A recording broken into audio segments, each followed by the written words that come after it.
A-level results released. 111 candidates' results withheld. Economic experts say Sri Lanka faces triple crisis. Iranians banned from entering UAE, says national carrier. Trump to address nation as public approval of conflict dips.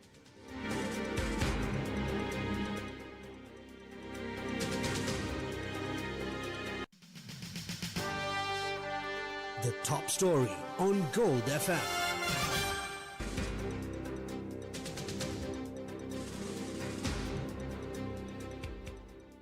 Results of 100-level candidates of the GCA level examination 2025 were withheld. This was as confirmed by the examinations department. The resurvey of results in the meantime will be available online from April 6th to 22nd.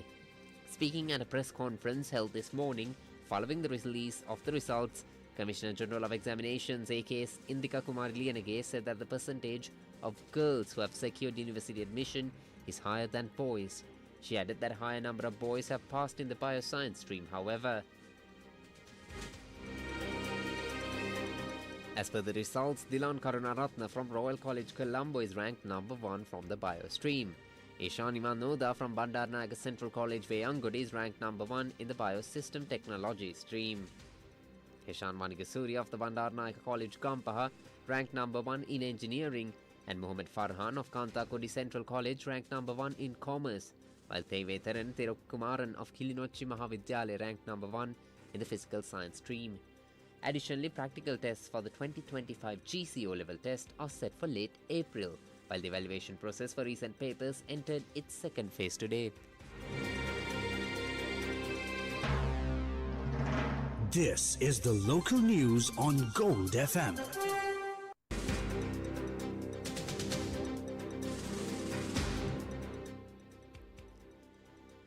Sri Lanka, which is still reeling from its previous economic collapse, faces a new triple crisis triggered by Middle Eastern instability.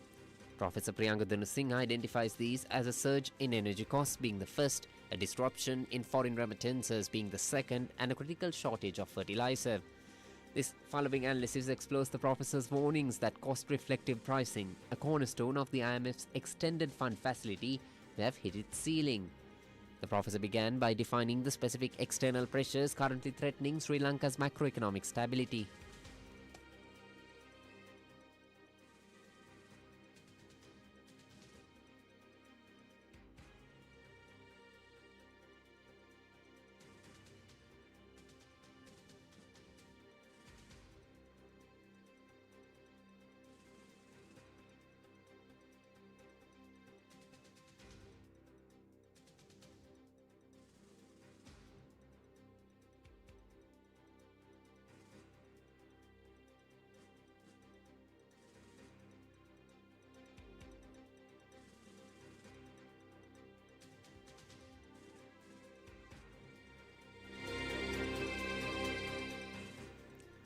The professor discusses the immediate risks to price stability, citing global research on how a closure of the Strait of Hormuz could cause a massive spike in domestic prices.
The professor argues that blindly following IMF mandates for cost-reflective pricing might now be counterproductive, as the middle class and small businesses can no longer absorb the increases.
Professor Dunu Singh explains the vicious cycle where energy costs and fertilizer shortages lead to small-scale farmers abandoning their land, which eventually creates a food security crisis and further ruins the balance of payments through food imports.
In the meantime, in more local news, patients at the Maharagama Peksha Hospital say that the intensive care unit C faces a potential shutdown due to a shortage of medical staff.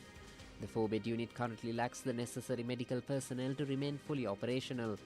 Apeksha's Hospital Deputy Director Dr. Buddhika Kurukuluseria says that the Ministry of Health has been notified of the staff deficit. He clarified the unit recently paused admitting patients due to the annual transfer process, but insists operations will resume next week when new medical officers report for duty. Meanwhile, the Government Medical Officers Association, or the GMOA, concluded a 24-hour nationwide token strike this morning. The trade union action was to protest against the alleged politically motivated transfers of doctors within the health sector. Services across state hospitals returned to normalcy following the conclusion of the strike.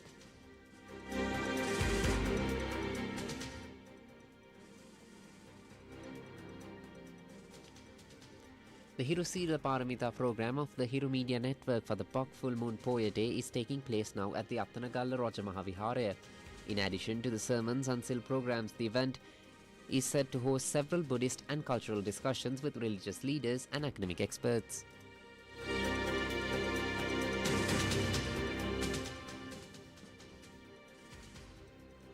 Sri Lankan authorities intercepted a multi-day fishing trawler in the deep sea southwest of the island, uncovering a heroin consignment valued at over 6 billion rupees.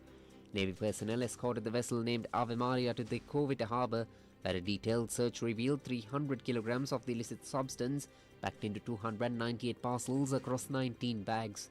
6 suspects currently remain in police custody following the joint operation between the Navy, the Coast Guard and the police. Investigators linked the shipments to an overseas-based trafficker who reportedly operates from Dubai. The vessel originally departed from Vennapur on February 3rd. Reports indicate the crew received the drugs from an Iranian fishing boat during 4 separate mid-sea transfers alongside a green gas cylinder. A key figure named Nalin allegedly boarded the craft later from Kalpitia to oversee the smuggling route. Among the 6 detained men, residents of Nigambo, Chilau and Kalpitia are present. Officials also identified the skipper as a repeat offender previously arrested in 2024 for illegal maritime trade. Evidence suggests the drug lord purchased the trawler for 8 million rupees and paid 30% of that value as an advance to facilitate the transport. While the registered owner of the boat fled the area, Vice Admiral Kanchana Banaguda confirmed this marks the 9th such vessel intercepted this year. The Navy also recovered 2 satellite phones used for coordination during the transit. Now for some news in brief.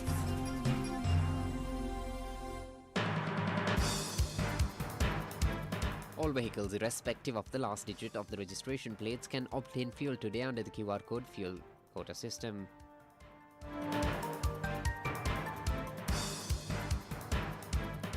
Six Sri Lankan fishermen who had been in custody in Bangladesh over illegally breaching the international maritime boundary line were repatriated to the island today.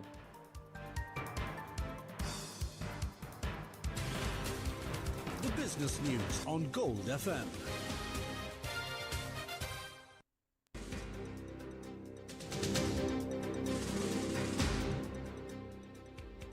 The effective date for the format and specification of the tax invoice for all VAT-registered persons as specified in the Extraordinary Gazette Notifications number 2463 of 5 dated November 17, 2025 is revised once again, this time from April 1st, 2026 to the 1st of July 2026.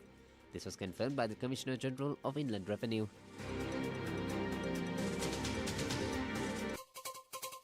International news on Gold FM.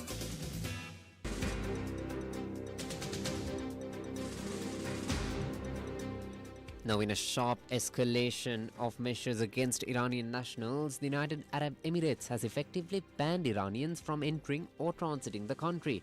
Now, that's according to a notice from the major airlines, including the national carrier Emirates. The airline's visa advice section now states clearly that nationals of Iran are not allowed to enter or transit through the UAE. This comes amid reports of widespread cancellation of residency visas for Iranians currently outside the country, including long-term holders of golden visas, leaving many stranded abroad and unable to return.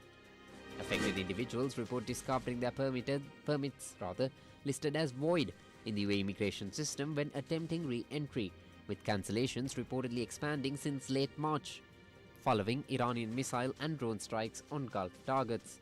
No official UAE government statement has been issued confirming a blanket ban, but travel agents and expatriate forums indicate that new entry permits for Iranian passport holders have been on hold, and some businesses linked to Iranian nationals have faced restrictions. The development reflects deepening tensions between the UAE and Iran after Iranian attacks targeted UAE territory earlier in the conflict, which also prompted the UAE to close its embassy in Tehran and withdraw its diplomatic staff. Now, on the military side, in the past 12 hours, Iranian forces continued attempts to enforce restrictions in the Strait of Hormuz, issuing warnings that forced several vessels, including some operated by Chinese lines, to turn back near key points. Iran maintains selective passage for certain neutral shipping, while keeping most commercial traffic heavily disrupted.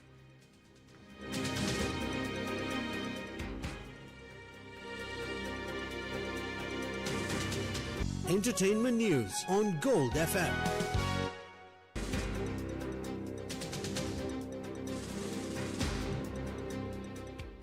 Prolific character actor and playwright Jesse Jones passed away in Washington, D.C. at the age of 75 following a long illness. Jones was widely recognized for her guest roles on classic television comedies including Murphy Brown, Newhart and Night Court.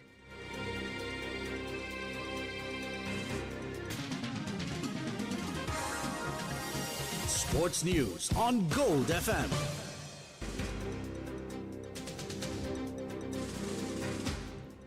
Tiger Woods has announced he's stepping away to seek professional treatment following his arrest for driving under the influence in Florida last Friday. The 50-year-old was taken into custody after his car clipped a truck and rolled over, with a police report noting he appeared lethargic and had opioid painkillers in his pocket. That's all the news for now. Stay tuned to Gold FM for the latest updates.